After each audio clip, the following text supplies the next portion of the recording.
Bueno, muy buenas tardes y los niños y los jóvenes pueden salir y hay unas personas que se han preparado para atenderlos y enseñarles también de la palabra del Señor, de las Escrituras. Bueno, gracias a Dios, algunos están viajando, aprovecharon que mañana es festivo y se fueron para otros sitios, pero aquí estamos con el deseo de aprender de la palabra del Señor y de escuchar más de Él. Si trajo su Biblia, por favor, ábrala en Daniel capítulo 1, versículo 8. Y entramos de una vez a las Escrituras, a la palabra del Señor. Uno de los motivos, gracias a Dios, por la oportunidad de poderlo alabar, adorar, exaltar su nombre y decir: Señor, tú eres lo más importante para nuestra vida hoy. Daniel capítulo 8 es un pasaje y un personaje que siempre ha inspirado la humanidad y nos inspira cada vez que abrimos la palabra y vemos lo que Daniel hizo y cómo el Señor lo utilizó. Y el título que le he puesto a este mensaje es: un ejemplo de vida para seguir. Un ejemplo para seguir. Alguien que podemos imitar y podemos seguir su ejemplo. Y Daniel capítulo 1 versículo 8 es donde empieza esa historia bíblica tan especial de la vida de Daniel. Pero vamos a orar al Señor y vamos a decirle: Señor, pon esta palabra en mi corazón, que sea una semilla que dé fruto espiritual en mi vida. Señor, gracias por poder abrir tu palabra. Gracias, Señor, por poder adorar tu nombre y exaltarte, Señor. Y ahora, Señor, que abrimos tu palabra, Señor, gracias por llenar nuestro corazón de esa semilla de vida, de esa palabra de vida que inunda el alma y nos da, Señor, vida espiritual y refresca el alma, Señor, y nos permite y nos da ánimo para seguir caminando en la vida espiritual. Señor, gracias. Oramos en el nombre de Cristo Jesús con acción de gracias. Amén. Daniel capítulo 1, versículo 8, un versículo bien conocido en la vida de Daniel.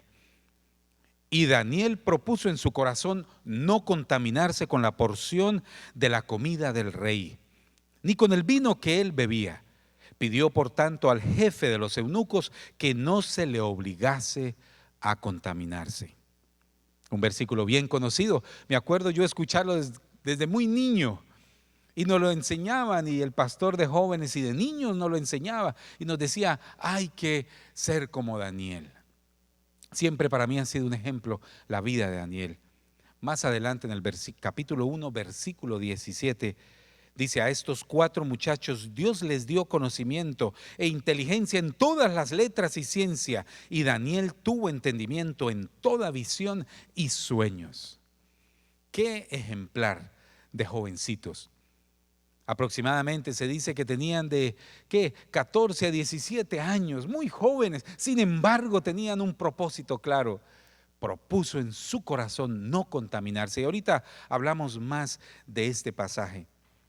Pero recordemos que a veces en nuestra sociedad, en nuestra cultura, las personas son honestas hasta que solo un poco de falta de honradez o un poco de honradez les puede ahorrar mucho dinero.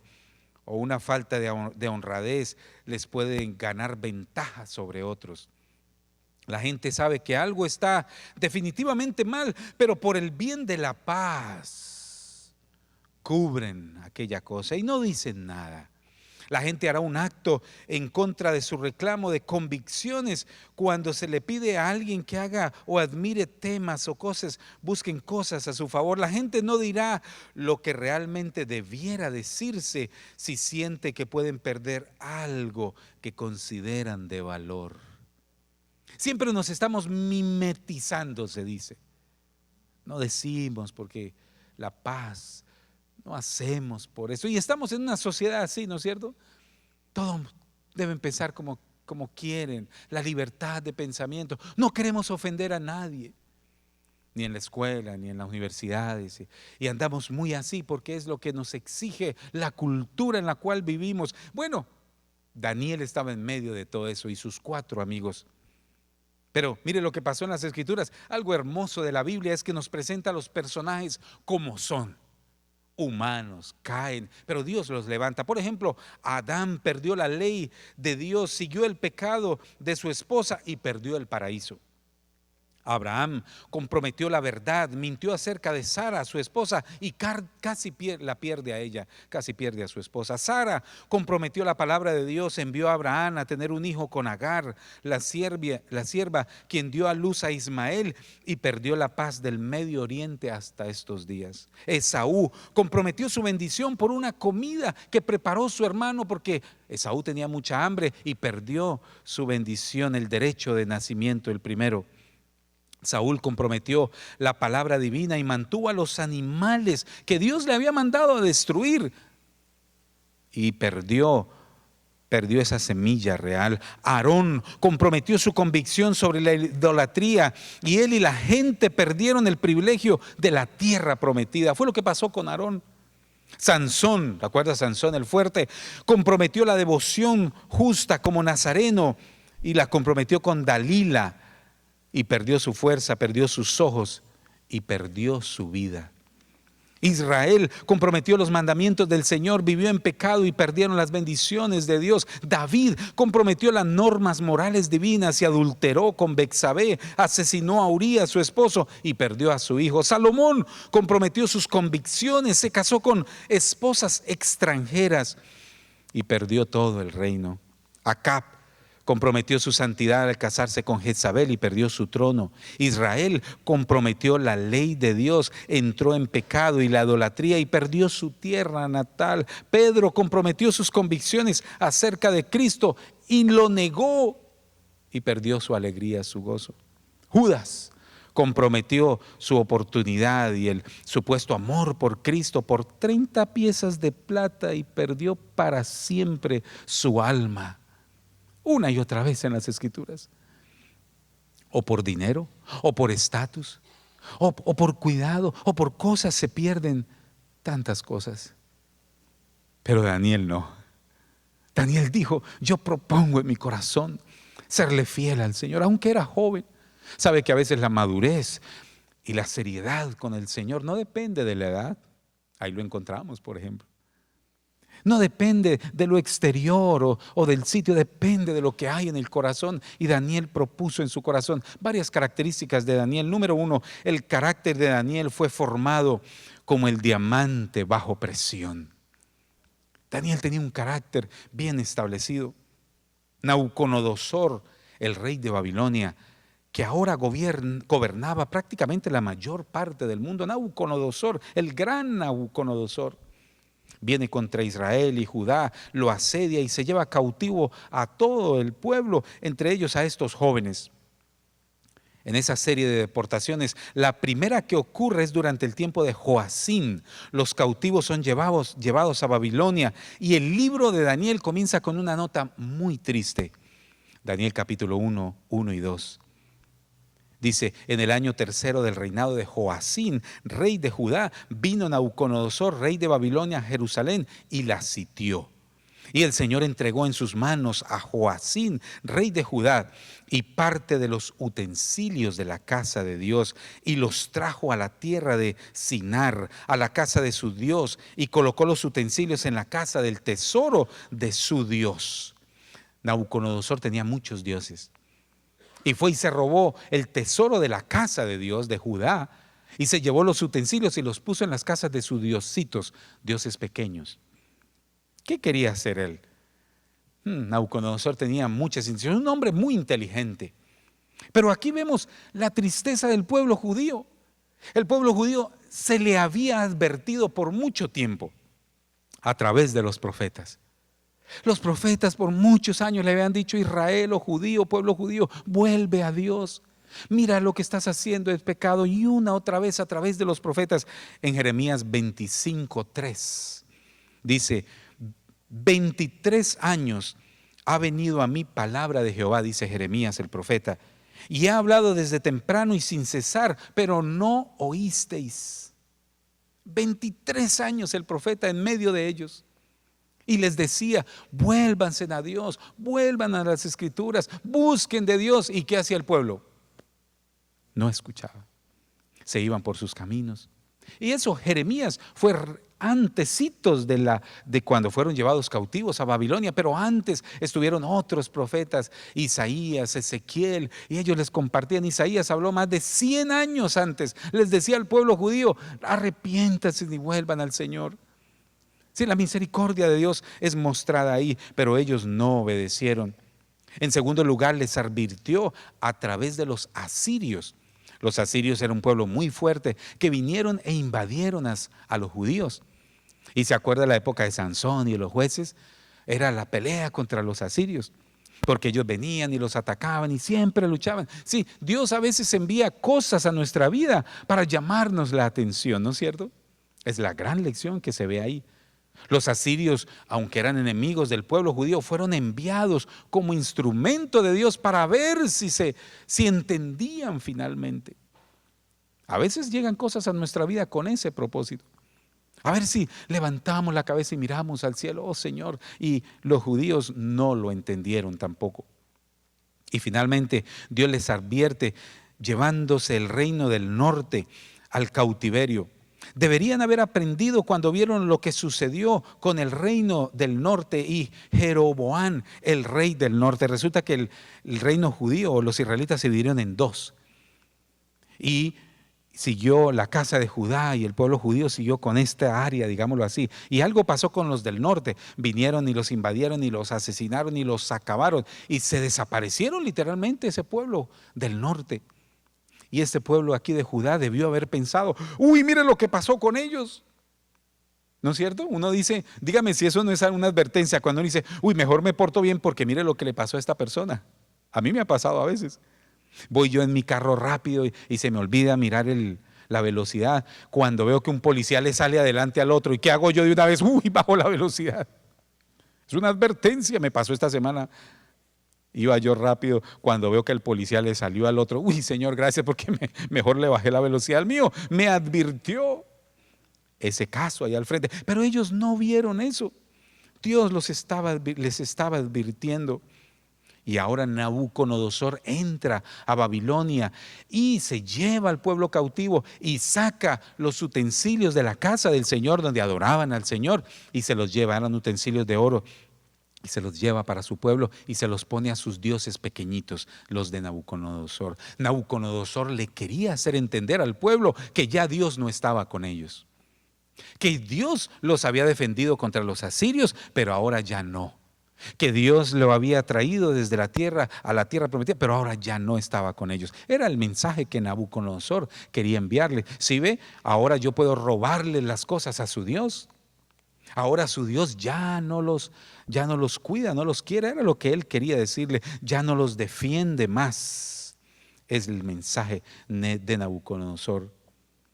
Pero interesante, imagínense 70 años de Daniel, porque Daniel, cuando fue llevado cautivo, estaba muy joven, 13, 14, 15 años. Él propuso en su corazón no contaminarse, pero pasaron 70 años. ¿Y qué pasó con Daniel?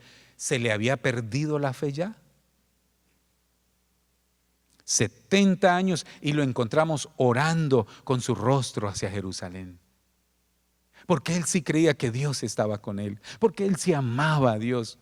Aunque aparentemente no se veía las escenas de Dios, él recordaba cuando había sido protegido del fuego ahí ardiente.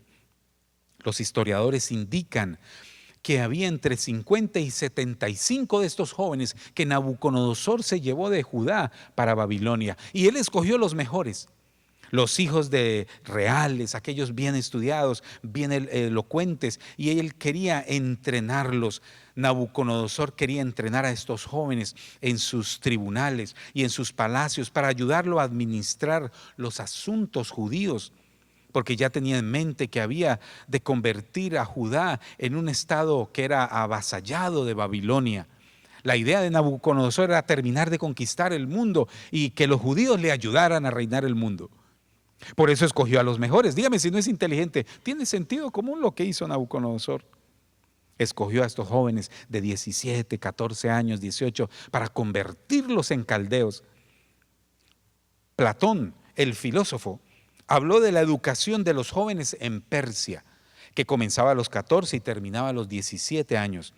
Las costumbres babilónicas probablemente serían muy similares y así buscaban un periodo de entrenamiento para los caldeos, para los muchachos. Era convertir a estos muchachos, hacerles un lavado de cerebro y convertirlos en caldeos. ¿Qué características buscaba Nabucodonosor? Pensemos por un momento en ello. Observe las características de este hombre. Nabucodonosor quería que estos muchachos que se llevaban prisioneros físicamente fueran especiales. En el versículo 4 dice que en quien no tuviera mancha alguna. Nabucodonosor quería jóvenes que no tuvieran mancha. La palabra en hebreo significa sin mancha física. No querían a nadie que tuviera algún impedimento físico. Querían un ejemplar físico impecable. Hablaba de la salud del joven. Tenía que ser físicamente así. Segundo lugar, dice bien favorecido. En ese mismo versículo. Ahora, eso tenía que ver con el rostro, una buena apariencia física. Eso era lo que quería Nabucodonosor, unas apariencias físicas externas, que fuera bien parecido. También hablaba intelectualmente, hablaba primero que fuera habilidoso en toda sabiduría.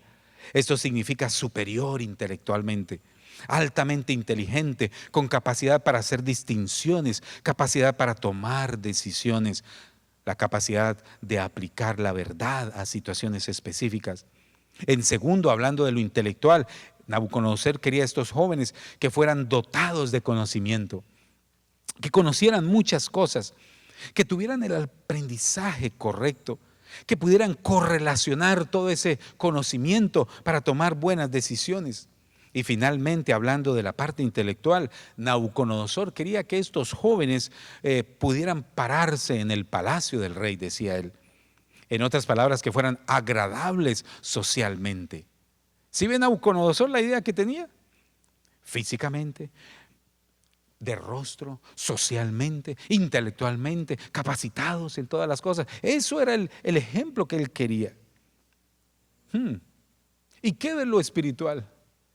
¿Qué de las normas, de los valores, de las ideas intrínsecas del ser que hasta ese momento no se tenían en cuenta?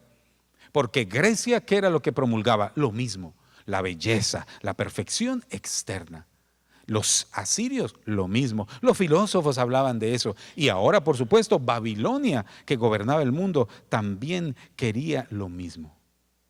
Ese es el concepto babilónico de la belleza. Bueno, no es muy diferente a lo que es hoy, ¿no es cierto? Si usted se pone a ver y se pone a pensar en serio, es lo que busca el mundo. El año pasado se gastan billones de dólares en el exterior, en la belleza externa. Ahora, no es malo tener esa belleza externa, por supuesto. Gracias a Dios por todas esas situaciones buenas. Ni la cosa intelectual es mala, pero sobre el énfasis en eso es la característica. ¿Sabe que hablando de este tema, ahorita hay un programa que se llama CRISP? CRISP es en siglas, que es Cluster Regularly Interspace Short Palindromic Repeats. ¿Qué significa eso? Es una frase que ni en inglés se entiende muy bien, pero es tratar de corregir las cosas, los genes, para causar una mutación genética. Y es muy común ahora, CRISP.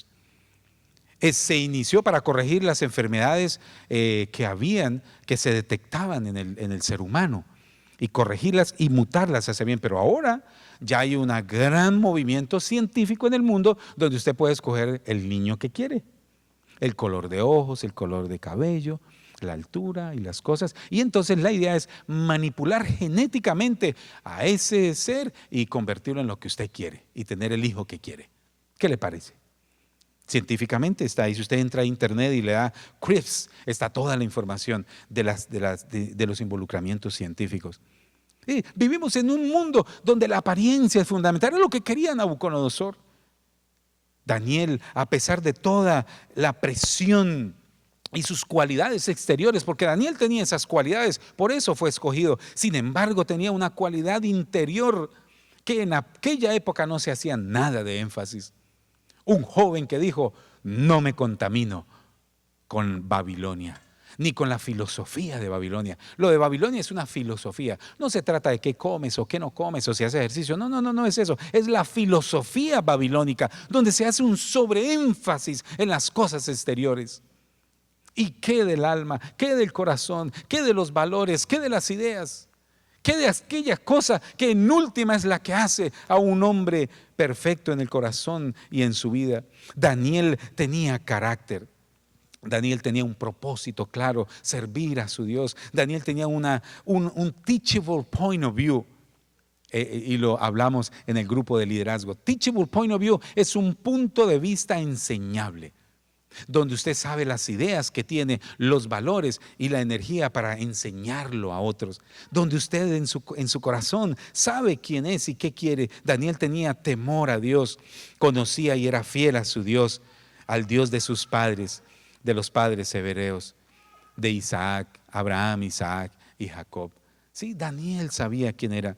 Dios, a través del pueblo judío, en ese caso específico, a través de Daniel, introdujo en la humanidad un nuevo concepto de belleza física, llamémosle así, o de belleza del alma o de belleza del ser. Yo me puse a pensar, increíble, ¿no? Porque hasta ese momento, hasta que los hebreos y Dios obró a través del pueblo judío, no había ese concepto, era solo belleza física, pero ahora el Señor da un nuevo concepto. Y el Dios de Abraham, de Isaac, de Jacob, el Dios de la Biblia que tú y yo amamos, introduce un nuevo concepto. Por ejemplo, Salmo 1, que me gusta mucho. Bienaventurado el varón que no anduvo en consejo de malo, ni estuvo en camino de pecadores, ni en silla de escarnecedores se ha sentado, sino que en la ley de Jehová está su delicia, y en su ley medita de día y de noche. Será como árbol plantado junto a corrientes de agua, que da su fruto a su tiempo, y su hoja no cae. Y todo lo que hace, prosperará. Qué concepto de belleza, ¿no es cierto?, que tiene Dios, tan diferente a la de Nabucodonosor. Ese es el concepto. Segundo, un carácter. Daniel tenía un carácter que no cedía a la seducción del mundo. Sí, porque el mundo es seductor, ¿no es cierto? Mira, consuma, toma esto, ponte esto, haz esto para que seas exitoso. Y no es así. Hay mucha seducción en la filosofía babilónica. Y déjeme decirle que nosotros vivimos en uno de los países con más alto nivel de filosofía babilónica. Estados Unidos es por excelencia, si no es el número uno junto con Europa. Pero aquí donde vivimos es la filosofía babilónica, lo exterior, lo poderoso que se pueda ver. ¿Y qué del carácter, qué de los valores, qué de los principios bíblicos en los cuales fueron fundamentados en muchas formas este país y que lo ha hecho poderoso en el mundo?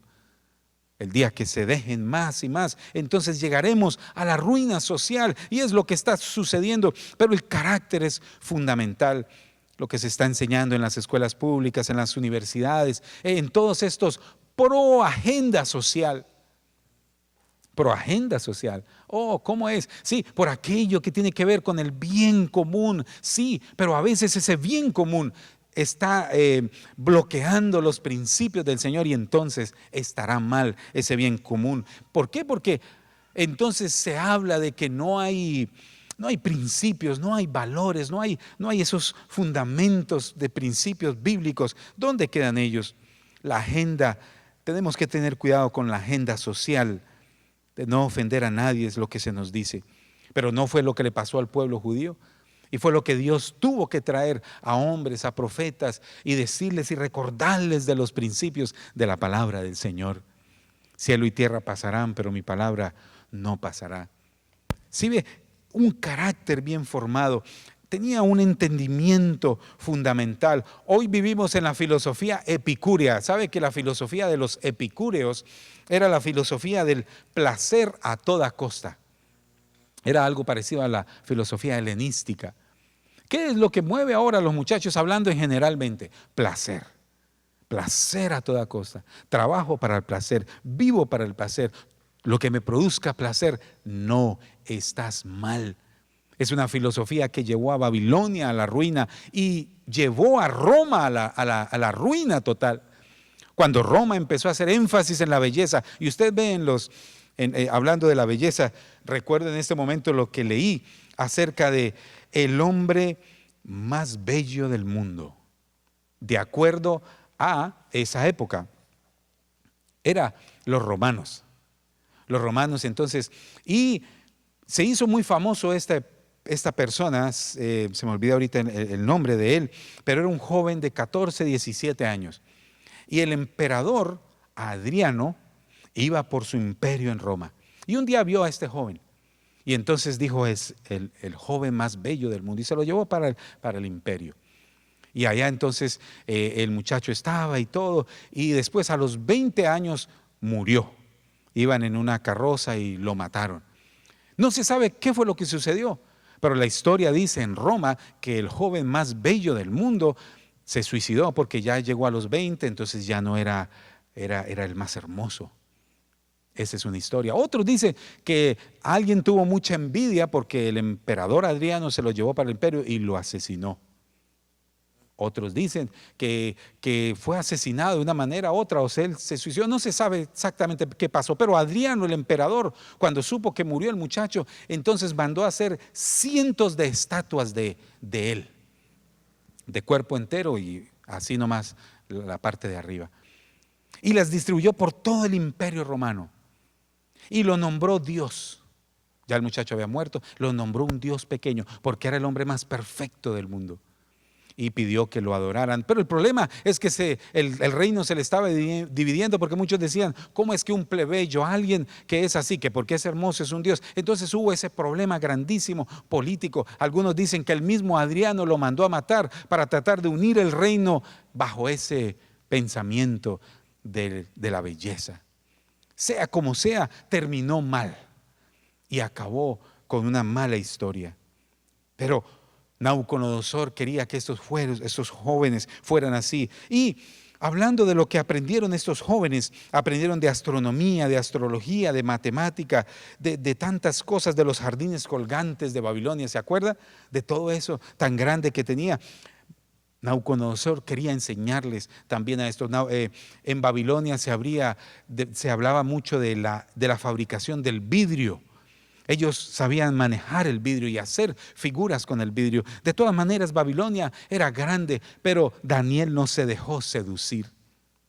Ahora, Daniel tampoco dijo, no voy a aprender. Sí, Daniel aprendió sobre matemáticas, sobre el mundo, sobre geología tal vez. Daniel vino a ser un hombre muy inteligente. Y aquí quiero hacer un paréntesis, no está mal estudiar. Está bien estudiar porque estamos en este sistema donde uno tiene que aprender, ¿no es cierto? Tiene que ir a la universidad, tiene que estudiar. Está bien aprender. Y Daniel aprendió la lengua de los caldeos. Daniel aprendió sobre matemáticas, una matemática muy compleja. De astronomía Daniel aprendió. Y muchos idiomas de los caldeos. Daniel aprendió y sus 4 amigos también. Pero no se dejó contaminar de la cultura babilónica. Siempre mantuvo esa relación con Dios. Siempre oraba a Dios mirando a Jerusalén, anhelando regresar allí. Entonces está bien esa parte del conocimiento, que está bien, no es nada, por supuesto, malo, pero no se puede uno dejar contaminar del ambiente babilónico. Y usted sabe a lo que me refiero, cuando se van apartando de las Escrituras, cuando se le va dando más importancia de pronto a las cosas mágicas, porque en Babilonia había todo eso, hechicería, magia y todo, y Daniel supo hacerle una vuelta a eso y decir no con esto. Y la comida ofrecida a los dioses, Daniel dijo no, aunque era comida rica, deliciosa que comía el rey, pero Daniel dijo no. ¿Sí ve la distinción? Daniel también tuvo un carácter que tiene una identidad clara. Recuerda cuando le cambiaron el nombre. Daniel significaba Dios es juez, y le pusieron Balsasar, significa Baal proporciona. Le cambiaron el nombre a Daniel. Le cambiaron el nombre a Ananías. Dice, significa el Señor es amable, pero se lo cambiaron por Sadrach, y Sadrach es una especie derivado del dios Aku, de donde reciben la palabra Marduk. Todo es un dios babilónico. También para Misael, que por cierto significa ¿quién es el Señor? Y se lo cambiaron por otro nombre que también era un dios babilónico. En otras palabras, les cambiaron los nombres y tal vez los llamaban así, pero no pudieron cambiar su identidad. Daniel siguió siendo un adorador de Dios. Y Sadrach, Mesach y Abednego dijeron no cuando les dijeron que se arrodillaran ante la estatua de Nabucodonosor. ¿Pueden cambiarnos el nombre? Bueno, el nombre no significa, bueno, significa algo especial, tal vez para ellos y todo, pero no hicieron ese gran conflicto en cuanto a eso. Porque tal vez les cambiaron el nombre, pero no les cambiaron la identidad y su deseo de amar al Señor. Se les debería, entonces ellos sabían que eran hijos del verdadero Dios, conocían sus raíces y las amaban y no las cambió, entendían la historia de alto nivel en su vida. Por último, un carácter que traza una línea clara en el corazón de Daniel. Daniel dijo hasta aquí y cueste lo que cueste. Yo me acuerdo que así nos enseñaron cuando estábamos niños nosotros en la iglesia. Yo crecí en una iglesia bien cristocéntrica. O sea, ¿se acuerdan de esa época? Eso era a pellizco. Bueno, quédese quieto aquí. O sea, los que tienen muchos años y vienen de por allá de México, de otras partes, y usted se me queda aquí, señor. Y uno con ganas de dormirse y todo. Y ahí estaba. Y no habían figuritas ni cositas así, uno era templada la cosa, y mi papá era también, y ahí nos ponía todos los 8 adelante, llenamos una banca, y al pastor le gustaba porque más bancas estaban llenas, ¿no es cierto? Pero ahí íbamos, ¿no es cierto? Y ahí nos llevaba, y había una línea. ¿Se acuerda que había un versículo que decía, yo y mi casa serviremos a Jehová? Y uno iba a las casas a visitar a los hermanos y aparecía ese versículo de, yo y mi casa serviremos a Jehová. Bonita esa palabra, yo y mi casa, aquí está la línea. Este soy yo. Y Daniel supo trazar una línea y dijo no. Daniel dijo que no se contaminaría, y la palabra profana significa contaminar o manchar con una mancha fea. Él dijo, no mancharé mi vida. Ahora Daniel encuentra esas cosas, filtraré todo lo que llega a mi vida también. Daniel no pudo comer la comida del rey por 2 razones principales. Número 1, no era kosher, se llama en hebreo. Daniel quería tener unas leyes dietéticas. La comida judía tenía que prepararse de cierta manera. La sangre tuvo que ser drenada de cierta manera, ¿sí? Limpiada. La comida que Daniel comía como hebreo era diferente en cierta manera, era una preparación diferente. Y para Daniel le pareció, yo no me voy a contaminar con eso porque no está preparada de acuerdo a las costumbres. Pero ¿sabe cuál es la estrategia de Satanás? Y quiero compartir esto porque me parece muy interesante. El enemigo siempre quiere comprometerlo, ¿no es cierto? No sé si le ha pasado, comprometerlo con una forma o con otra. Decirle, mire, le regalo esto, o le doy esto, o haz esto, o conquistarlo comprometiendo. Y después ya usted no puede decir que no, ¿no es cierto? O firmando un documento cuando se trata de hacer un negocio con alguien. Y ya entonces tiene que compartir unas cervecitas con él, o un traguito, o ir al club porque es que necesitamos hablar del negocio. Sí, esas cosas que van comprometiendo a la persona. O muy amable, muy querido, muy especial, y después lo compromete y lo va llevando al lado de él. Yo he visto mucho a través de tantos años en la iglesia, jovencitas o jovencitos que vienen, muchachos que no son de la iglesia y se comprometen y después ya no pueden decir que no. Y no, yo lo voy a traer al Señor, pero mentiras que resulta todo lo contrario. Llevándosele de la iglesia o llevándoselo de la iglesia. Pasa una y otra vez. Pero ¿dónde está el compromiso? Pero había otra razón para la cual Daniel no podía tomarla, y eso se debe a aquel Antiguo Testamento que repetía una y otra vez que no toleraran ídolos, que no toleraran la idolatría de ningún tipo, que no tiene nada que ver con la adoración al Señor. Y Daniel entonces, Daniel y sus amigos dijeron no. Donde la Escritura dibuja una línea, él también dibujó una línea. Porque ¿dónde nosotros vamos a trazar la línea, no es cierto? Si es solo nuestro pensamiento, pues todos los pensamientos cambian, ¿no es cierto? Uno piensa una cosa, el otro piensa otra, en cuanto a las finanzas, en cuanto a las relaciones, en cuanto a los negocios, todos tenemos unas ideas diferentes. ¿Dónde podemos trazar la línea? La línea se traza donde la Biblia se traza, ¿no es cierto? Ahí es el sitio, ese es el sitio, y es clara la palabra del Señor. Y Daniel sabía que no, entonces dijo, no me voy a contaminar, no nos vamos a arrodillar a la estatua de Nabucodonosor. ¿Qué escritura tan especial? Tenía carácter, tenía un carácter real, tenía verdadera integridad. Él aprendería el idioma del rey. Sí, lo aprendió la ciencia de los caldeos. Incluso aceptaría el nombre, pero nunca el estilo de vida de los babilonios. Ese estilo de vida. Como conclusión, hay momentos en la vida de encrucijadas. Y nosotros tenemos que decidir qué decisión vamos a tomar. ¿Qué camino vamos a tomar basado en qué? En los principios del Señor. Entre más pronto en tu vida y en mi vida tracemos una línea basada en los principios de la palabra, entonces no tomaremos decisiones equivocadas. Yo creo que nosotros, el llamado de hoy para nosotros es trazar una línea, Señor, hasta aquí. Y tú mismo empezar contigo, ¿no es cierto?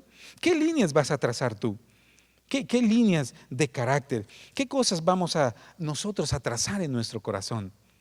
Voy a ver solo esto y de aquí no pasa más. Voy a ir con esa persona hasta este lugar. Hace muchos años, nunca se me olvida escuchar un documental y predicación, todo junto, de cómo empieza un hombre a conquistar una mujer casada.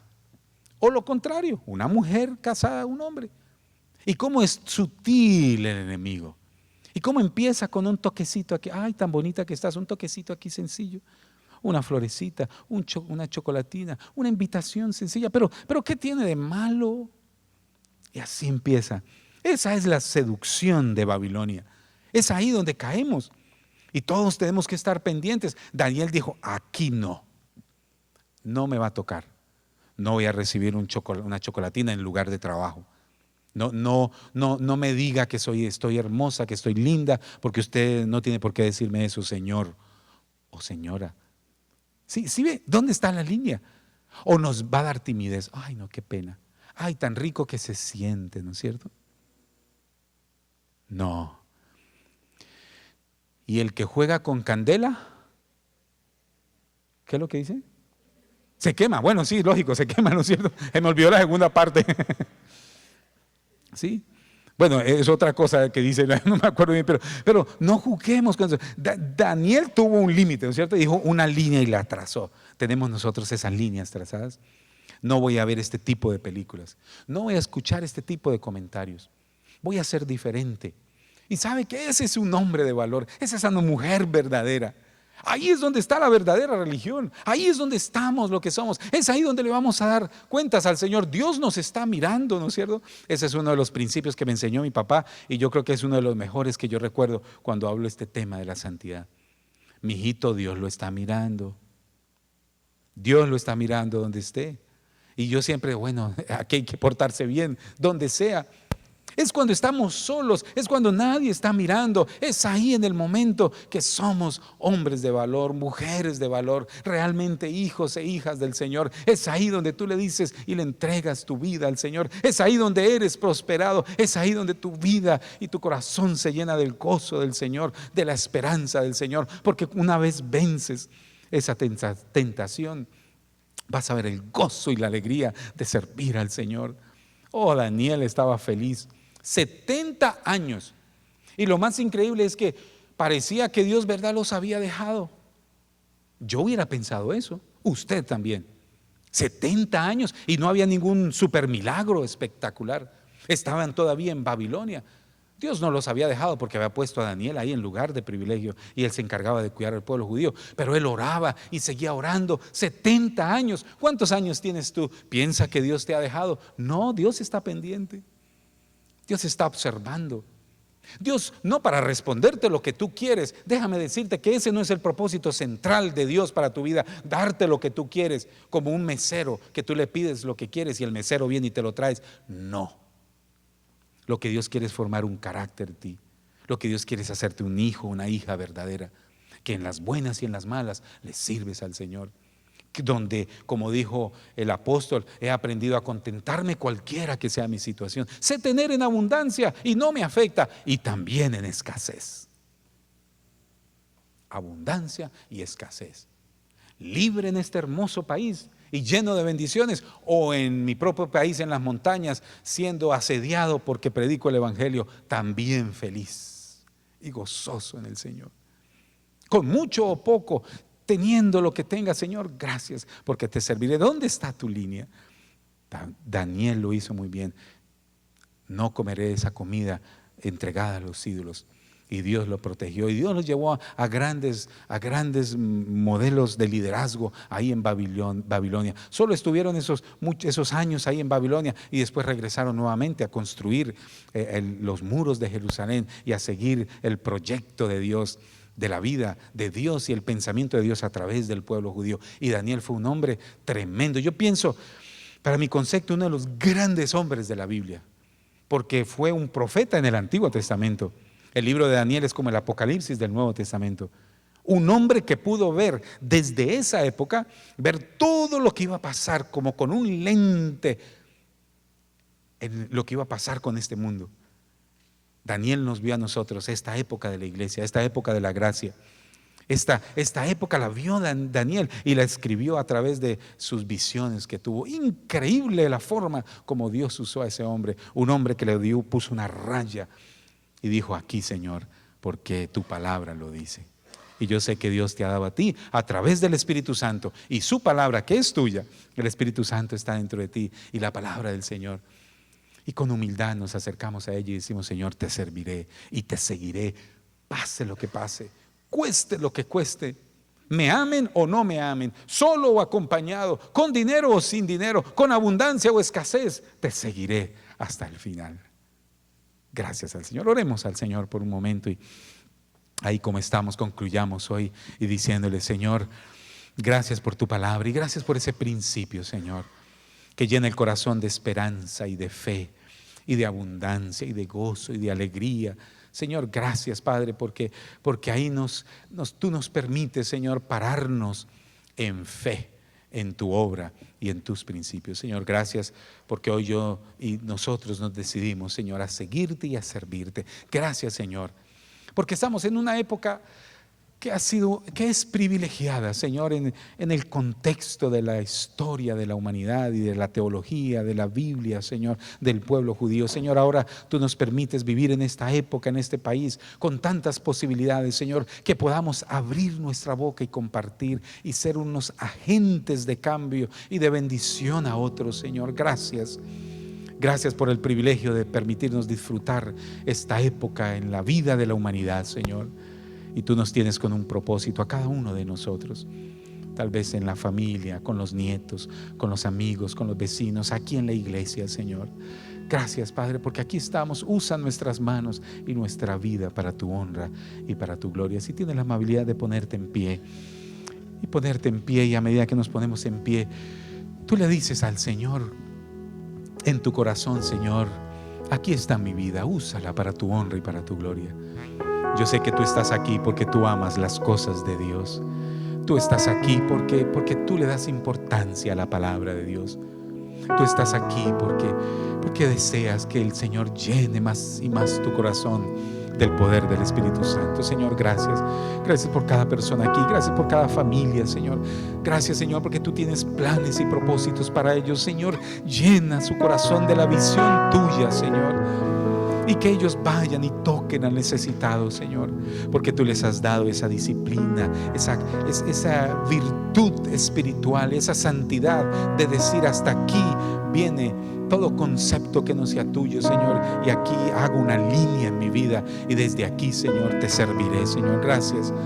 Gracias por cada persona. Bendice su familia y gracias por prosperar su mente y su corazón y sus manos. Adiestra sus manos para la batalla, Señor, porque estamos en una batalla, Señor, espiritual, Padre. En el nombre de Cristo Jesús, adiestra esas manos para la batalla, como dice tu palabra, Señor, para esa batalla espiritual. Señor, que de su boca salgan palabras de sabiduría, que de su boca salgan palabras de autoridad, Señor, con amor, para transformar el corazón necesitado, en el nombre de Cristo Jesús. Gracias, Señor, por esa visión fresca y dinámica y viva y eficaz para transformar su vida, Señor, y a los que los rodean, en el nombre de Cristo Jesús. Cantemos al Señor y tú meditas en esta palabra, Señor. Gracias.